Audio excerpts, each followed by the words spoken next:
actually binding on my head. The reason I'm wearing it is because I got it. It was a mail carrier, U.S. Postal Service patch on here. This hat I got that was reminded me of my father, who worked with the Postal Service in Portland. He was at University Station for a long time, and my dad went to Vietnam. He was a poet, a soft-spoken soul who passed away when I was about 15 years old, and it was a devastating moment in my life. And believe me, this relates to the topic. As a young man, losing my father at the age of 15, I was lost, confused, unsure where I was going to go from there. Fortunately, I still had my mom, my brother, my friends, and my relationships that I could create along the way to figure out who I was. During those early years, those formative years, I remember in my early teen years, we would catch the TriMet bus down to Portland, and we would just kind of try to escape reality by hanging out down there. Perhaps there would be somebody on the street corner selling acid or mushroom. Well, mostly it was just acid or heroin or anything else back then. But during that same time, every corner you walked around, every street you walked down, there was not a group of Antifa, but a group of skinheads, white supremacists, or, basically just shitty human beings. And my sophomore year, I was kicked out and sent to an alternative school in Northeast Portland. So I had to take the bus through downtown out to Northeast every day. And then through my junior year. And then my senior year, I went to a school in basically, it was up on Gleason in Portland, downtown Portland, basically, or North Portland. West Portland.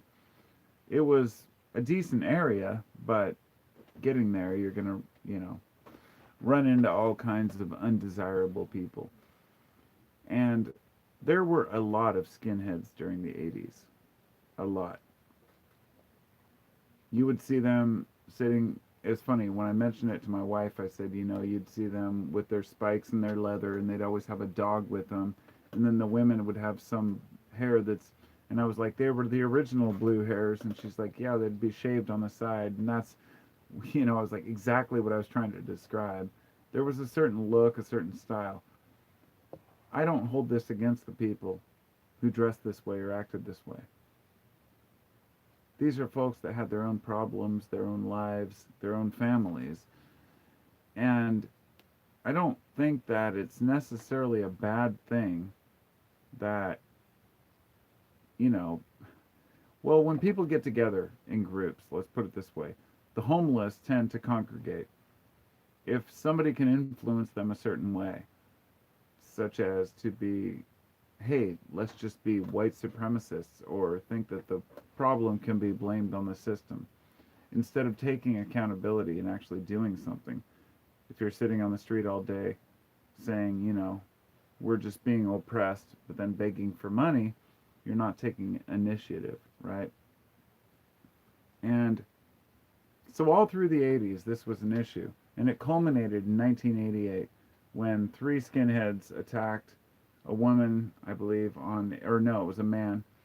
Um, they attacked a man named Mulugeta Sarah, and he was on, basically it became this big issue.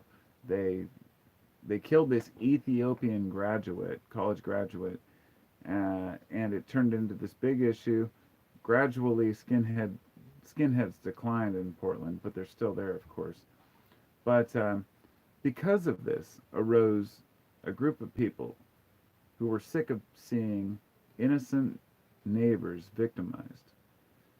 And a community group of just citizens decided that they were going to fight against what they considered fascism.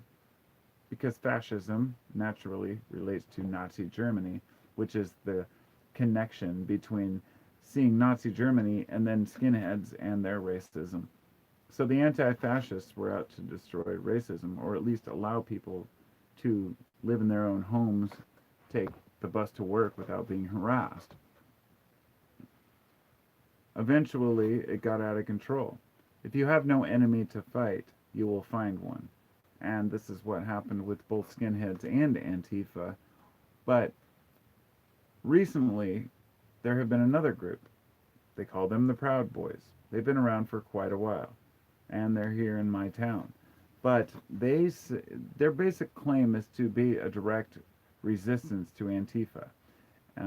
They are looking to protect democracy, protect freedom, and fight against this tyrannical, Antifa. Both groups have the same idea in mind. Can you imagine if they realize they're on the same team? It's kind of like the idea that all these people who marched into the Capitol the other day were carrying flags. Some of them had the thin blue line on it. And when they were met and confronted with actual police, what did they do? They kicked their asses and threw shit at them and killed one. I'm not saying all people in that group would have done that. And I know a lot of people who are right-wing would cringe at what happened. They'd say that's uncalled for. But too many, far too many, tolerate it. And not only that, but justify what happened. I will not justify the things Antifa does to the buildings in Portland. I lean left, but I have no intention of saying, oh, what they did was right. Well, the business must have deserved it. No, not at all. No. I look at each incident on its own merit. And I know that people act in a group much different than they would as individuals. But it doesn't excuse some of the things that we've seen in our country, in our world lately. And it's really important that we come together. My intention of making this video is not to poke at Andy Ngo, which I haven't even brought up yet. I should mention this right away. Andy Ngo, NGO is his last name. I never knew how to pronounce it. But he's the leader of the Proud Boys out here where I live. He basically lives in my town, my city. And I mentioned in a video that I'm uploading right now, I'm uploading a higher quality video to my main channel, but I said I will do an interview with you, and I'd love to hear your viewpoint. And I'd love to ask you questions that are pre-planned. I can send you the list, and you can answer them however you want. And so if he's out there, send him that message. If you're one of those guys that thinks that it's a necessary discussion to have, but I would just like to note that my frustration with him is that when my son and I went down to Portland back in June, my son got tackled and arrested by cops, and they called him a piece of shit, accused him of being Antifa, all these things. Now look, he's 26 years old. He's never done anything like that. He's just the coolest kid, totally kind, does his own thing, works and minds his own business, plays guitar all day. Has nothing to do with any group like that. He lives with us. And the fact that Andy posted a picture of my son on Facebook and said he's a member of Antifa, it was kind of a defining moment. And I haven't really talked about that much, mostly because I'm not going to thrive on one detail. But y'all got to realize that's my personal experience with it.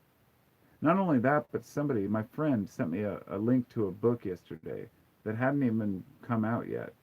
It was, say, how Antifa will destroy democracy. And I realized today when I went on to Amazon to order something, it was the first book on there, and it was Andy Ngo, that same guy. And I sent my friend a message saying, dude, the book that you sent me that you haven't even read yet, which I'll never recommend a book I haven't read personally, but I said, this is the guy who literally posted a picture of my son on Facebook saying he was Antifa. And can you imagine if there's some crazy motherfucker out there who saw that post, decided to look his name up, come to our house and shoot my son? That sounds ridiculous, right? I mean, here's the irony. My friend that believes completely the opposite of me just sent me a text, and I just saw it come up, but I thought this will be the video that I'm probably going to send him to give him my viewpoint. of what I'm talking about. You know, like I said, back in the 80s, the skinheads went rampant. There were the Rajneeshis, which poisoned a salad bar. They were like this group of Muslims who lived out in the eastern Oregon and poisoned a salad bar to try to win an election. It was a crazy situation. If you've never seen it, you should look into it. But uh, they ended up getting, going back to India. This was kind of a root of some Middle Eastern racism that started out here. That's why it came to mind. But all the weird things that happened in the 80s. Um, Back in the 80s, there was a the you call it the White Aryan Resistance. It was WAR, WAR, and they actually sued the SPLC, the Southern Poverty Law Center, sued Tom Metzger. Metzger has a park named after him here in Portland, actually, I guess, and they sued him because he was a white supremacist linked to these groups. It turned into this big issue, and then a few years ago, like I said, the guy who tried to stab a couple, I don't know, a Muslim woman on the Max train, and two guys tried to defend her. They got stabbed, turned into this huge issue. Then Antifa became even more prominent, and then all of a sudden the other side became more prominent, and it just kept repeating itself over and over and over. So, back in the 80s, there were a lot of red shoelaces, and red shoelaces were the Nazi bullshit. The idea that anybody supports Nazism is just pathetic, in my opinion. Really, you support Hitler, the guy who killed Jews. Why exactly? Oh, because the Jews rule everything, they run everything. And I'd just like to say, there's always been a scapegoat. There's a particular YouTuber, and I don't remember his name right now, but I watch his videos whenever he puts one out, and he, in the last few videos, has been working or interviewing the Hasidic Jew community with just a GoPro, and he gets into their rituals and routines and says, I want to just show the world how you are, not how people think you are. And as I mentioned before, there was a Jewish restaurant that was attacked by the supposed Antifa members the other day, and I'm just disgusted by it. Like, you think you're going to help Palestine by destroying other people's property? It's ludicrous. It's absolutely bullshit. So, anyway, they weren't Muslim. Who wasn't Muslim?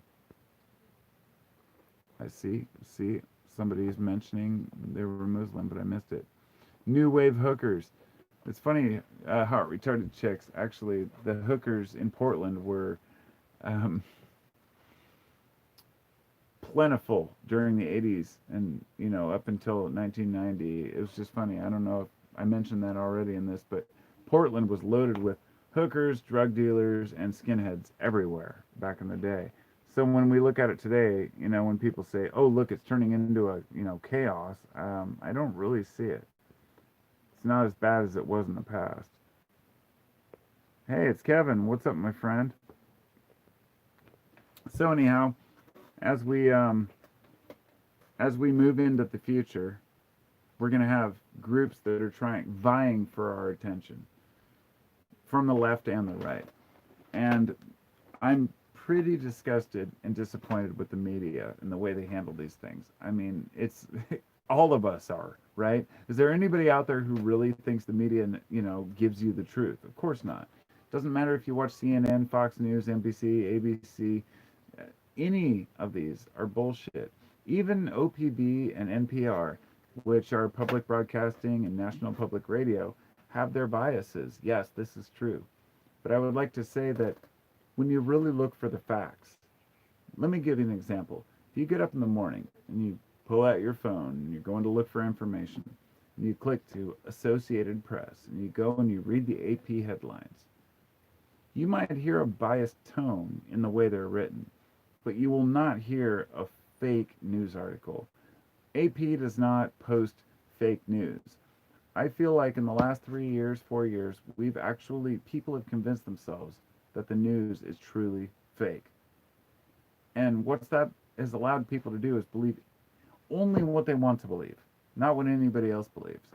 And if everyone else is telling them they're wrong, 99% of the people, all they have to do is look at them and go, dude, you're just a sheep. You don't know what you're talking about. You're just believing CNN. And I guess it irritates me personally because I've been accused so often of just following blindly the media when how do you explain to people you don't read the media? You actually look at scientific articles, you look at studies, you look at peer-reviewed studies, you look at scientific research and papers, and I'll sit there for hours and look at actual information and facts and figures and numbers, and then I'm like, how do I convey this to other people? That it's the bullshit they're being fed about left and right politics, the bullshit they're being fed about thinking that their enemy is somehow immigrants or their enemy is somehow black people or white people. You know, it's complete bullshit. It's complete bullshit. It really is. Oh, I heard the Rajneesh weren't Muslim. Well, all I know is they wore turbans. They may have been something else. From what I thought they were Muslim, but they were probably some kind of weird sect and offshoot. Yeah, you're probably right. I just know they wore orange turbans and that they were very strange and they poisoned a salad bar. RR says, look into how Andrew Cuomo is treating the Jewish population. Well, I'd just like to ask you one question if I could. I'm curious to know why Andrew Cuomo matters in this discussion. I mean, he's from New York. Maybe if you're from New York, I can understand that, I guess. But it's hard to address every issue. I can't obviously look into it right now, but I live on the West Coast. Cuomo's no hero, but now he's become some political figure, just like Fauci or anybody else. So it's hard to even talk about the guy without thinking it's going to become political. RR gave me the left wing, right wing, same bird thing. I've used that metaphor probably 1,000 times. No offense. I've said that to people and they thought, wow, that's true. And it's like, yeah, it's left wing, right wing, same bird, right? But at the same time, it's the same bird. But let me put it this way: the left wing, right wing, same bird. But each wing takes the bird a different direction. Think about that. We live in a world where we can decide what direction we want to take our country and our world. And we vote according to those interests. When the vote doesn't agree with what a lot of people want it to agree with, we start what we have right now, which is a false claim that there was a rigged election, which 88 judges, 50 different states with all their officials had looked through all these, votes and said, there's not enough, there's always voter fraud, but not enough to account for the discrepancy, right? But it doesn't matter. The facts don't really matter to people. They want to fight. And the people who are looking for a fight, whether they're from the left or the right, will look for the slightest excuse to go out in the streets and cause trouble and fight. And what happened at the Capitol, I guess it's really taught me a valuable lesson. Even when the people who on the right who spent all this time and effort to busload people into DC and claim they want to storm the Capitol and then succeed at storming the Capitol, they haven't even taken credit for it yet. They're still blaming Antifa. Even one of my best friends today sent me a text saying Antifa was involved. Like, even when you succeed in your goal of winning and taking and occupying a capital, which is something I've honestly dreamed of my whole life. I'm no stranger to wanting an insurgency, but I want it for the right reasons. Can you imagine if everybody had stormed in there with a printed out sheet of demands from their politicians? Not to overturn the election, but we want better infrastructure. We want to help our neighbors. We want to help each other, but no. It's about stopping the radical left and the demon rats that are going to destroy us all. There are websites that their whole thing is to say that if the Democrats get in office, the whole country is going to descend into chaos. It's like, what's the word for it? There's just, it's just exaggerated to the utmost extent. It's hyperbole. Thank you. God, I thought I would never know that word. I've never used that word, but hyperbole.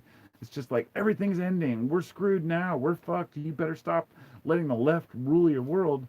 Well, the people on the left are saying the same thing about the right. They're going to, destroy us. Trump's going to destroy us. For the last 4 years, while the left was really trying to run Trump into the gutter, I've stepped back so many times, and you can ask my wife. She would tell you it's true. That I've tried to give Trump the benefit of the doubt and say maybe it's okay. Maybe it's not as bad as it seems. Maybe he'll actually benefit us. We don't know all the policies and details. We'll have to look at the long run and see how we benefit. But humans are stuck on a short run. So, like what happened in Portland, it's crazy to think that I lived near a town that was considered the forefront of like all these protests. But the reason I brought this up was to say that the reason why Antifa is so prominent in Portland is because the fucking skinheads ran this show for a long time, and we kicked their fucking asses out because we don't like racism here. And so we chose to become a liberal city, okay? People cannot handle that, and some people want to fight that.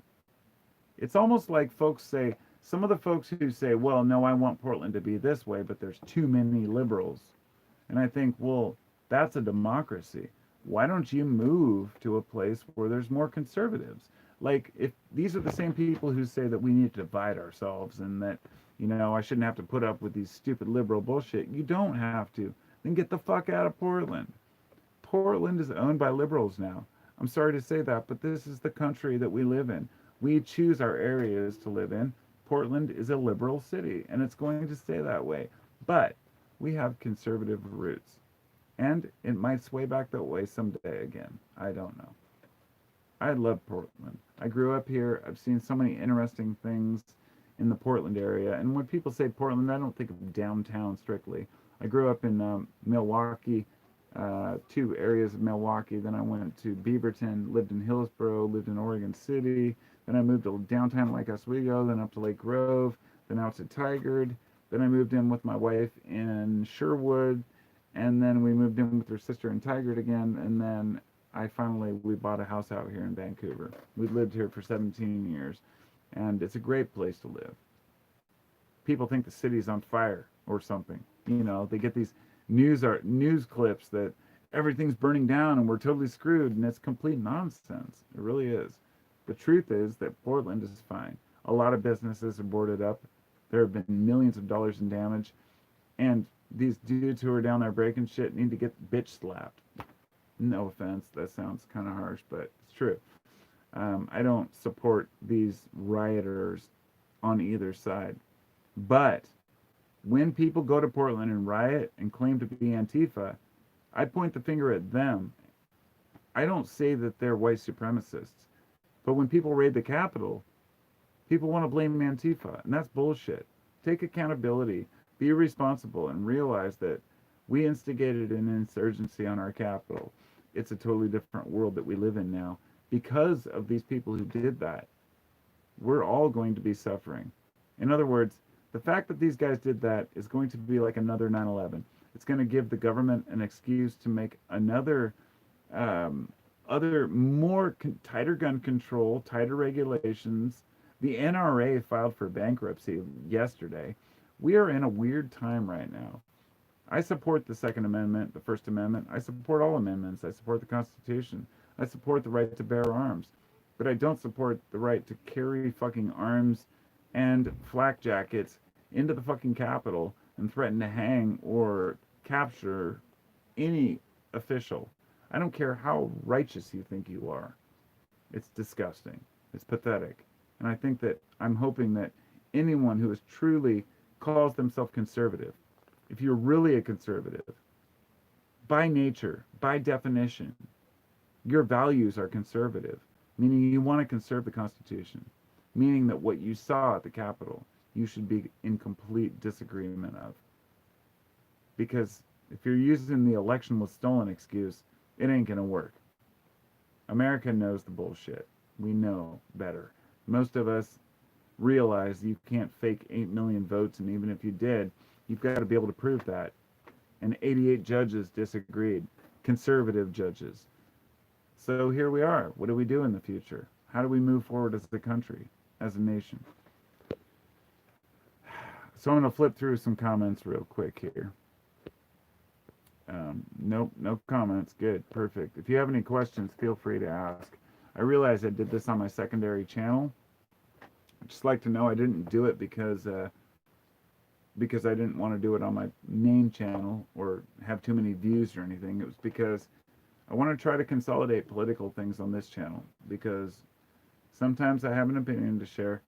Other times I just want to share a positive message. And the last thing I want is somebody not knowing if the next video from my channel that comes up is going to be about politics, because they suck.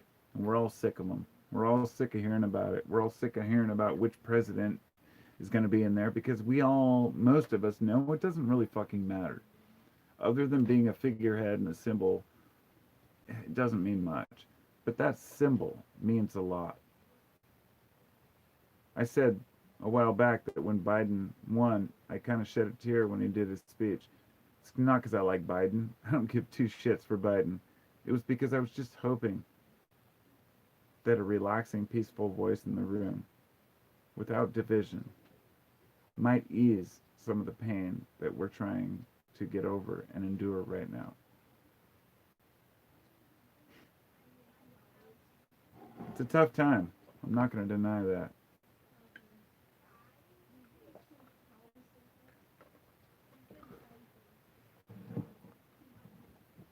I consider myself an empathetic person. I think about the homeless. I think about people on any side of the spectrum. Even the hardcore Proud Boys conservatives who maybe grew up with a dad who wasn't so nice, or just have rage built within them that they want to take out on someone else. Or maybe they're just in the wrong place at the wrong time. They want a community. This is what I've realized. Everybody wants a community. That is what we are as humans. It's unfortunate that community and commune and communism are so far separated. They're all words, right? Being in a community that cares about you is what we're missing in America. A neighborhood that cares about us. Having a police force that walks the beat and cares about us. People who want to do the right thing for each other, instead of looking for a fight. There's nothing worse than a bully. I hate bullies. It doesn't matter what your political affiliation, whether you're male or female, plenty of female bullies out there. And it doesn't matter if you are religious or atheist or anything else. There are some people out there that have such pent-up aggression that they take it out on others. And so I posted a comment the other day saying, what makes you most angry? And an overwhelming amount of the comment, it was just kind of out of the blue, overwhelming amount of responses were people who abuse others or people who harm others or take advantage of others. Exactly where I'm coming from. Anybody who abuses their privilege to take advantage of other people or makes other people feel bad for who they are, or control freaks in this world, they disgust me. I mean, I know people in extended families and people I've talked to who have sent me messages saying, oh, my mother-in-law or my cousin or my brother or sister is trying to control me, or they're always telling me I'm not worth anything. And some of the stories I've heard from people are so just absurd. All I can say is tell those people to fuck right off, honestly. Do not put up with other people's bullshit for a minute. I don't care if it's your own kids or your own parents or your own relatives in any way. Doesn't matter. Your best friends. If somebody crosses your line, tell them as much. Don't hold back. Always be honest. But we're living in a weird time where that's mistaken for hatred or violence almost. And I think this is what's also happened in politics, where if somebody has a strong political opinion, it's taken as like some sort of a personal attack on you. I've had people who have gotten angry at me because I have a different opinion on a subject, which has nothing to do with them at all. Not just once or twice, but a lot of times. It becomes an ad hominem fallacy. They want to attack me personally.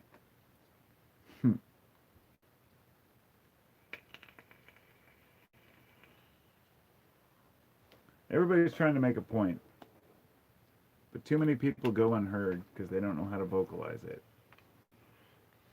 The old adage is divide and conquer. And our government, our politicians, lobbyists, corporations, everyone's been using this as the main tool of operation for thousands of years. Divide and conquer. Get people busy fighting amongst themselves in the street, and therefore they overlook the ultimate oppression that they're all facing. It doesn't matter if you're a Proud Boy or you're Antifa. If you kill somebody, you're both going to the same jail. But if you both get busted smoking crack, you're going to the same jail too, which has changed immensely in the last few months since drugs were legalized in Oregon, but that's a whole different story. The Northwest, for people who think that it's a liberal area, has been known as actually a white supremacist breeding ground for decades. And this is why Antifa became a thing here. In 2007, it's only been like 13 years. It has not even been that long.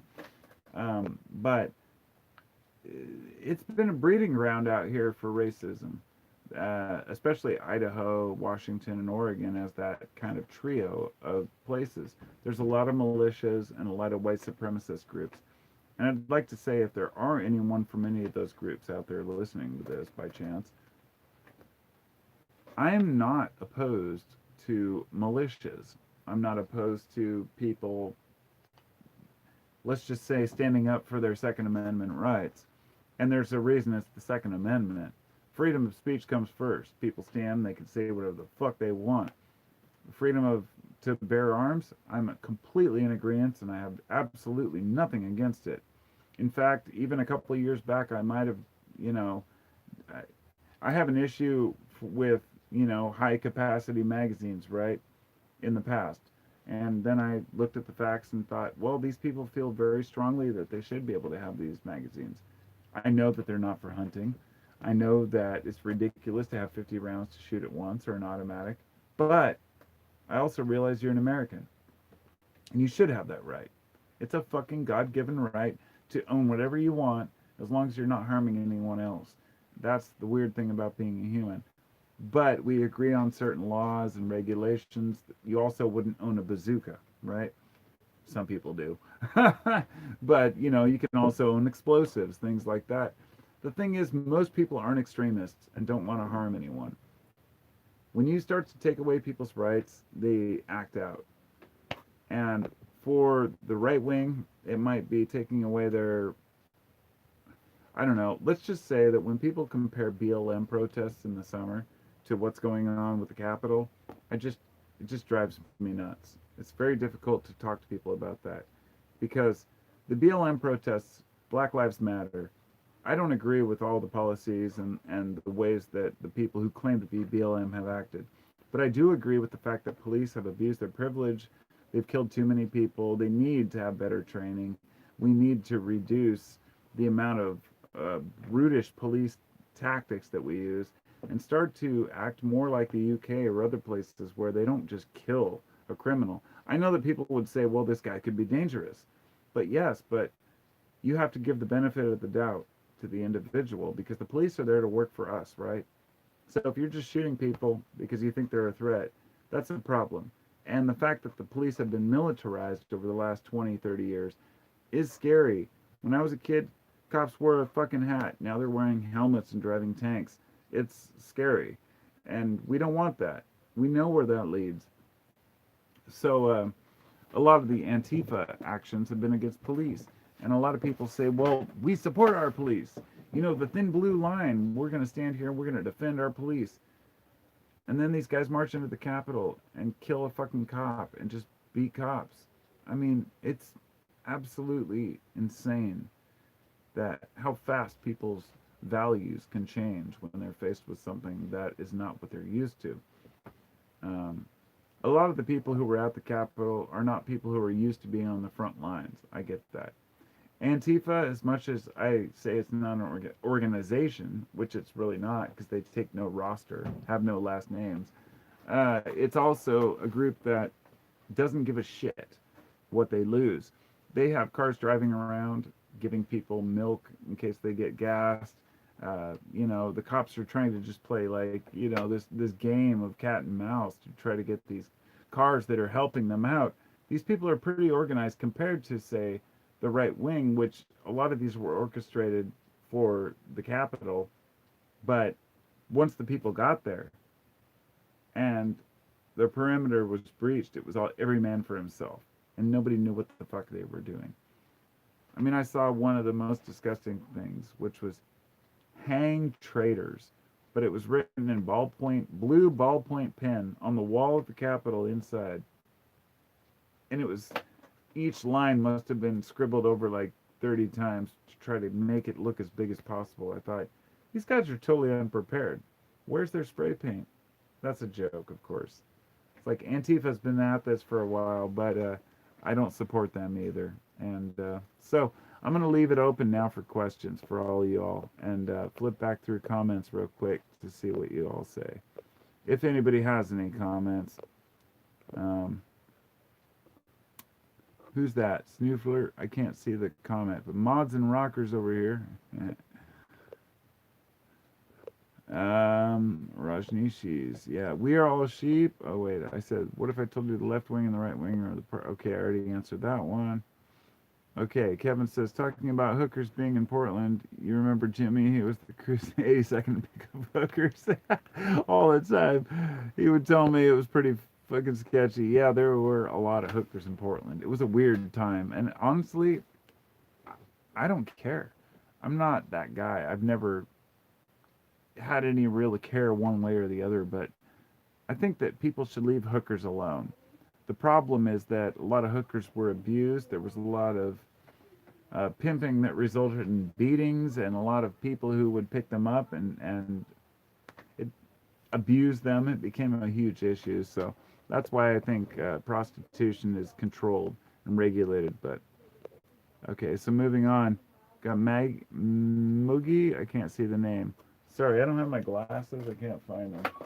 If they're up here, I might put them on. But anyway, it says, if the government becomes tyrannical, then you have every right to storm the Capitol with arms. It's the whole point of the Second Amendment. But the government was not tyrannical. The people voted in a legitimate election. Trump lost. He refused to concede. And you have absolutely no evidence to the contrary. So storming the Capitol in this case is basically just going against Americans. Storming the Capitol, in my opinion, is personally offending me because I voted against Trump. And, you know, it's okay that we disagree, but to say that it was tyrannical, it means that you're assuming that what you heard was correct, which I don't agree with. 2020 says organized but has no roster. Makes sense. Well, yeah, that's the thing.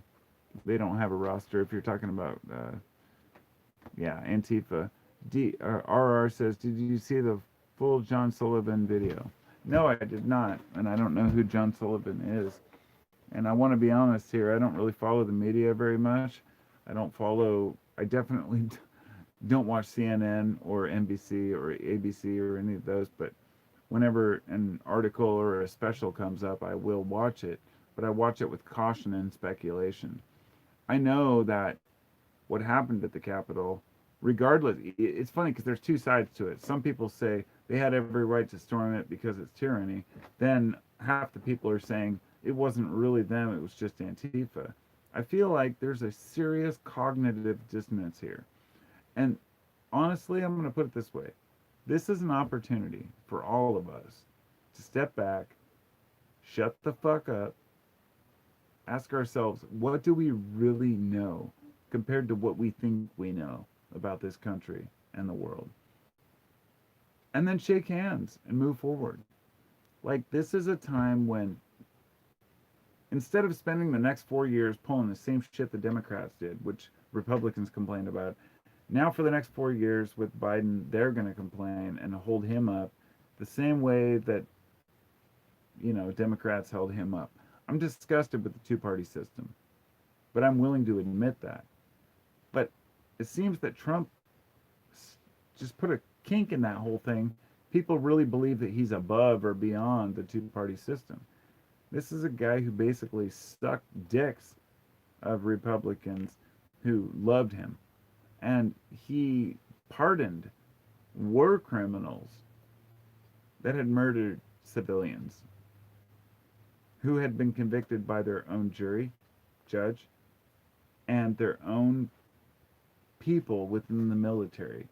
And then Trump comes along and basically just overrides the whole legal system because he wants to look good with soldiers by pardoning war criminals.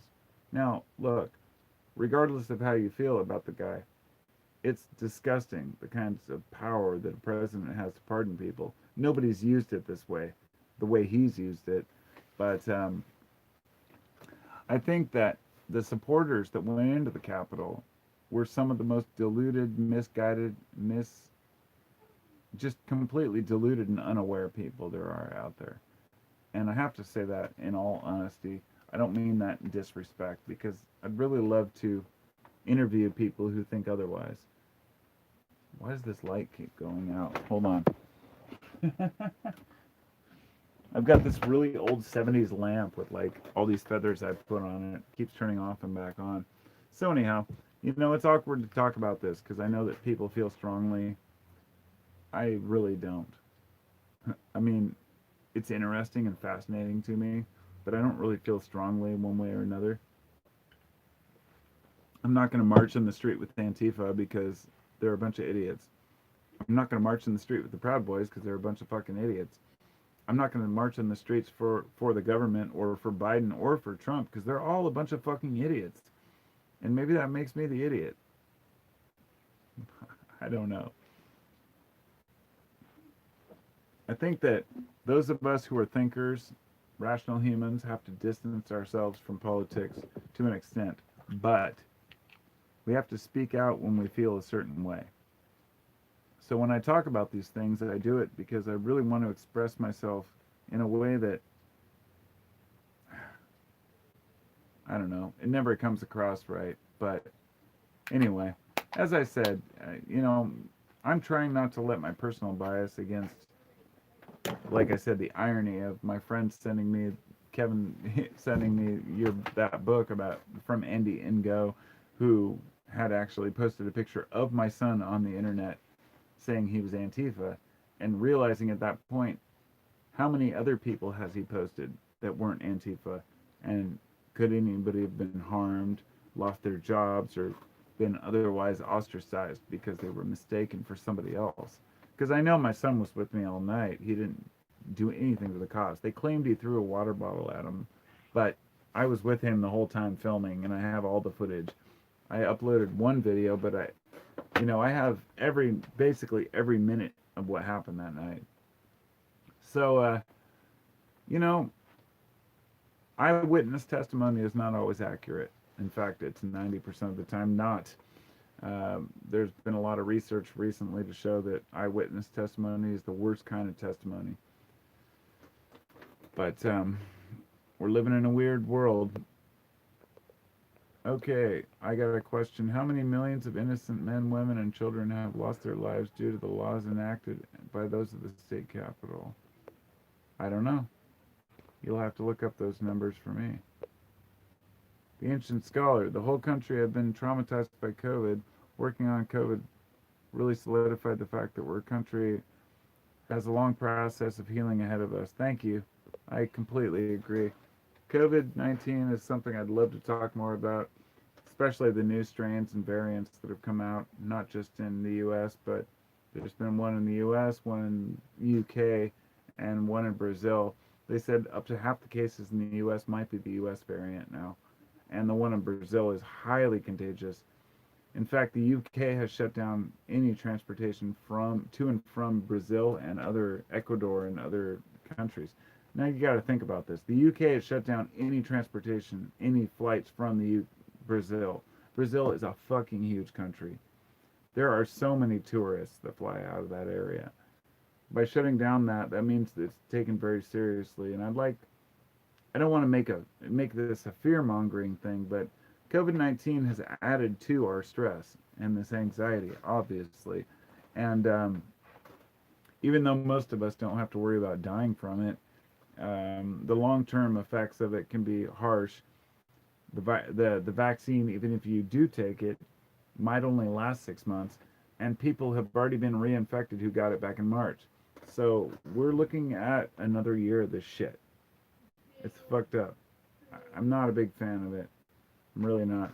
But anyway, to get back to the point here, yeah, we have a long process of healing because the type of when a disease comes around, it really opens up our minds to this paranoia and fears and anxiety.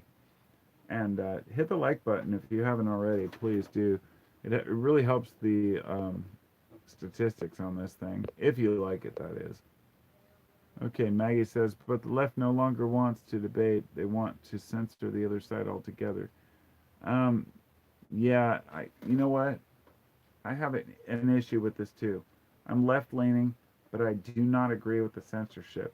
And I'm kind of the odd man out. I've said this to my family and friends, and I've said I don't agree with censoring Trump. And they've said it's necessary. I think that it does more damage than good to censor Trump or anyone else. Let people get their voices out there. It's just as bad as the fact that Antifa comes out to counter protest. Let people do their thing. Let people, if they want to storm the Capitol, if they want to riot, let them do whatever they want to do. You don't need to make people look bad or to try to infiltrate, because people do what they do and they'll make themselves look bad if they look bad. If they don't, then they don't look bad. That's the thing with society. We figure out what works for us and what's real and what's not. But yeah, it's true that people don't want to debate anymore. I do.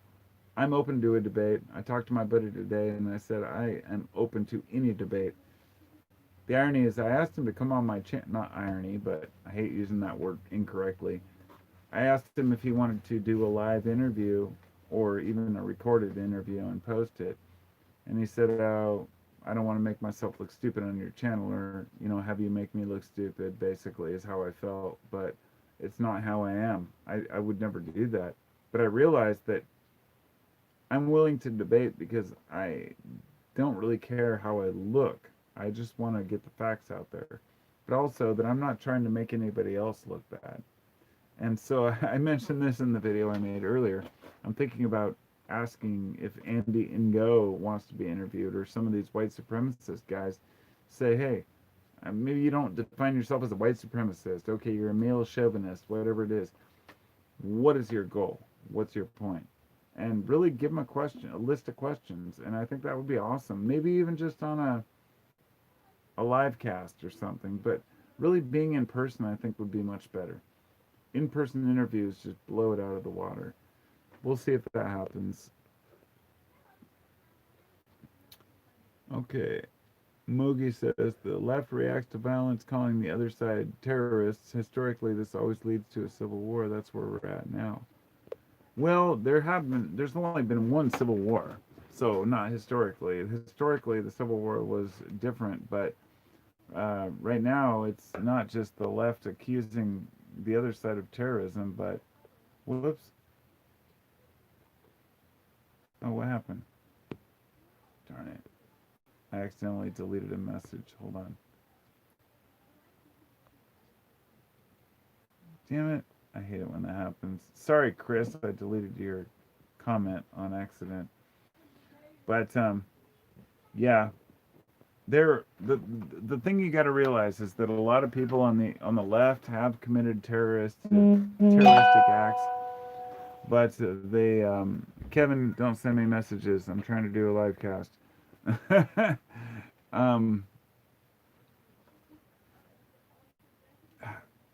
there's only been one civil war, so there's no historic precedent for this, but the left doesn't react to the violence necessarily as the fact that the right are terrorists. If you look back, do you remember what happened in Tennessee recently? Do you remember what happened in Oklahoma City? Almost all of that shit has been. Damn it, Kevin, stop sending me text messages. See, he was on the live cast. Now he knows better than to send me texts. He's trying to tell me how to pronounce Andy Ingo's name. I'm just going to call him Ingo. I don't care. Am I not using the right pronouns? Historically, this leads to a civil war. I don't believe it. That's my opinion. He says you have Russia and China licking their chops, wanting America to divide. Yeah, you're correct there. But we have divided, and China is ahead of us now. Today, other countries still want America dead. Yes, you're correct. And they're succeeding as well because we're divided. That's the whole point. If you've got a bunch of white supremacists, like, let's put it this way. Anybody in this country who is a white supremacist is damaging this country. And I'd like to say that's because there's a lot of black people in this country. If you're just going to cause more turmoil and strife, you're not going to improve the economy by talking shit to black people or Mexicans or anyone else. Nor are you going to succeed by, riling people up and getting them angry at each other. It's about working together. So any true American should want to bring Americans together, should want to create growth for his own economy. Even the people in the South who say, dude, we need Mexicans down here. They harvest all of our shit. I mean, they harvest the vegetables, they harvest the wheat, they harvest everything. And, maybe not the wheat. The wheat's harvested by harvesters, but you know what I mean. Anyway, yeah. People are too fucking short-sighted to realize that they need other people. RR says, have you watched George Soros 60 Minutes? It's scary. No, I have not. George Soros is just a rich guy. Anybody who thinks that he's involved in anything really, that he has a bigger impact than, say, nature itself, I feel like we're really being distracted by individuals. The only reason George Soros is an enemy is because he's rich and he's liberal. But let me tell you this. That's the same reason that people hate, Bill Gates and his rich buddy, what's his name? I always think of Warren Buffett. Both of them have taken the billionaire pledge. And a lot of people don't know this, but there's like a huge group of billionaires who took this pledge to give 90% of their income, all their money, of their billions of dollars, to charity over their lifetimes. But then Bill Gates is the enemy, and George Soros is the enemy. Warren Buffett. They've both given out tons of fucking money to all kinds of causes. More than any of these conservative groups or these Christian groups who claim to be, care about each other. These rich liberals have given more money to charity than any of the conservative groups. So when you blame Soros for things, I think, not you, but anyone, I think it's just throwing a name out there without any real understanding of the deeper implications of why we're at where we're at, if that makes sense. So, yeah. George Soros, to me, is basically a joke.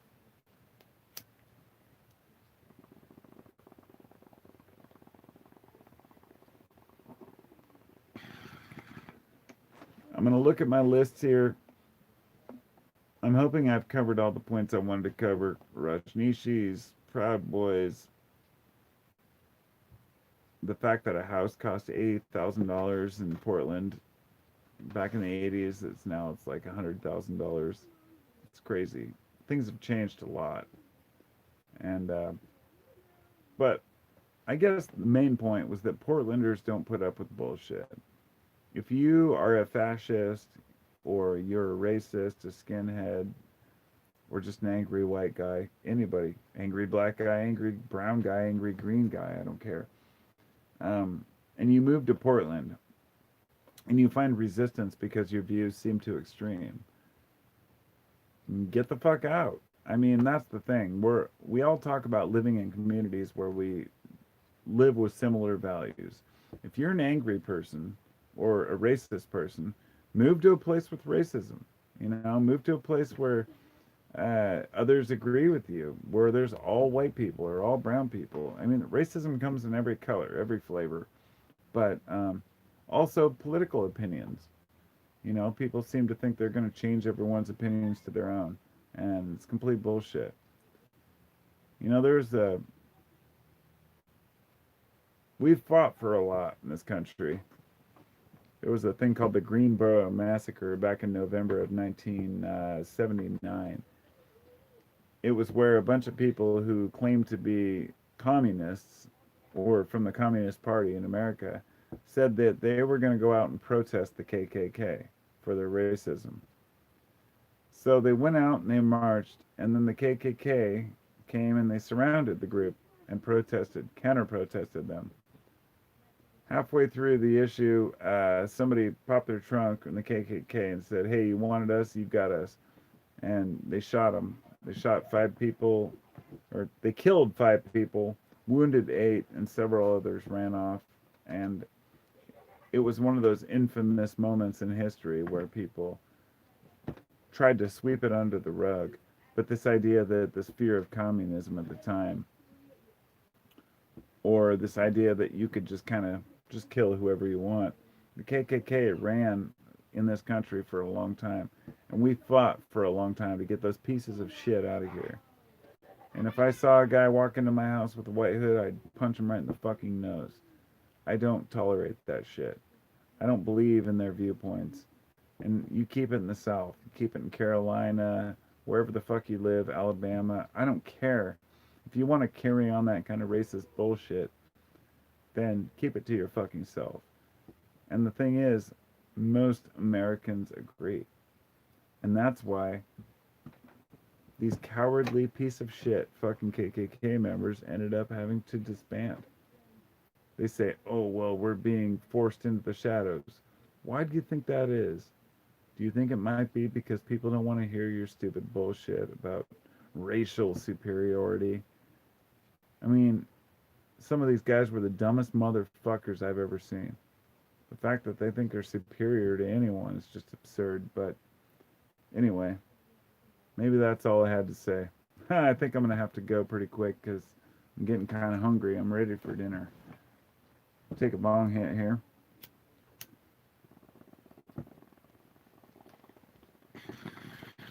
It's just catnip. Don't worry.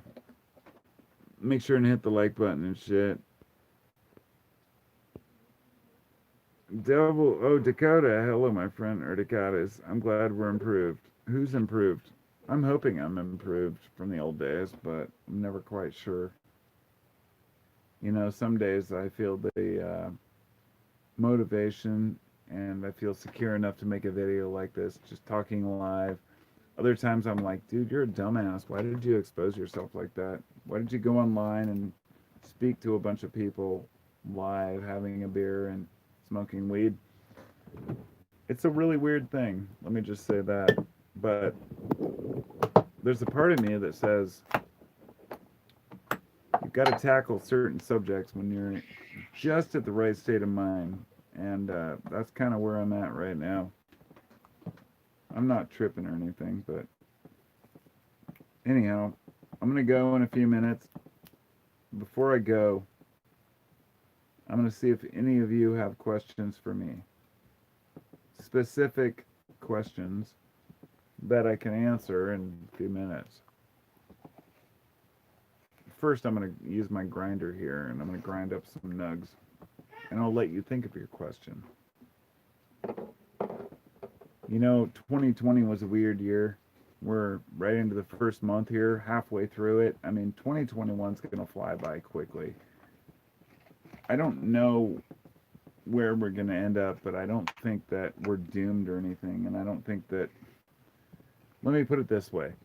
If there's a civil war, it'll be fought with sticks and stones. Which means to me that, you know, most of the people who are in the streets fighting. They may have guns and weapons, but 99% of the people out there don't want to fight. They're happy with their lives. Some people really, really want to make it a bigger deal than it is, to like racial superiority or whatever it might be. But I think that it's important that we just kind of scoff at those people, ridicule them, and move on.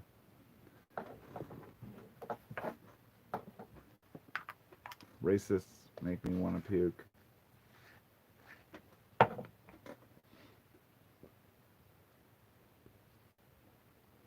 Humanity. Yep. So thanks for coming. I'm hoping I've covered all the points I want to. There is a deeper version of this that was more organized, that was more in a clear state of mind. I made before this that will be on my main channel, Carpo 719. And I'm going to go in there and finish uploading it right now. And I thank you for listening. And I think it's an important issue. I hate talking about politics. I'd rather talk about, give you all these spiritual, uplifting, insightful things about life that I've found. Generally, I don't let the shit get to me. I don't get angry about it. I just kind of like go, wow, holy shit, this is happening. Cool. It's like letting it happen to you, but it's worth sharing because there are certain people out there who just disgust me. And it's not just the ones on the far left who destroy buildings in Portland, but the ones on the far right who go out to fight them. So, peace and out. I'll talk to you later. Make sure to visit me on my Discord channel where I do a lot of different chats, and I'll talk to you next time. Be well.